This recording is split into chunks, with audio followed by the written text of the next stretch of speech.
উনাকে যেন কোন ধরনের যে মানুষগুলা দেখলে পরে গুনাহ হবে ওই ধরনের মানুষ যেন উনাকে না দেখতে পারে, এমন ভাবে উনাকে সেভ করে রাখতে হবে।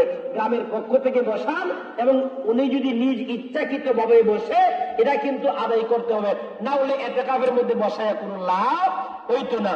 খাওয়ার মালিক হইলাম আমি, কবুল করার মালিক হইছেন আল্লাহ, আর খাস করার মালিক হইছেন আপনারা। এখন আমি কইলাম কবুল করতেন আল্লাহ, আর আপনারা এইভাবে খাস করতেন আল্লাহ। সবকিছু কবুল করেন, সকলে বলেন আমিন। আওয়াজ দেখুন আমিন।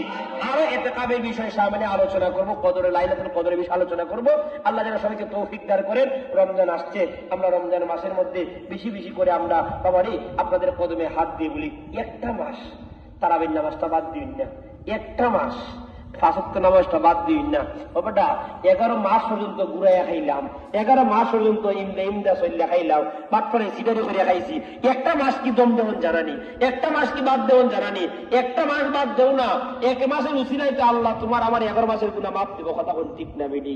আল্লাহ যেন সবাইকে মাফ করেন আর সবাইকে কবুল করেন। আমার কথার দ্বারা, আচরণ দ্বারা, বচন ভাঙ্গিমার দ্বারা কেউ যদি কষ্ট পেয়ে থাকেন, আমি আপনার ইমান আমল মজবুত হওয়ার সাথে আমি বলি আপনারা আমার প্রতি বিরক্ত হবেন না, কষ্ট নেবেন না। আল্লাহ যেন সবাইকে কবুল করেন, সবই বলেন আমিন।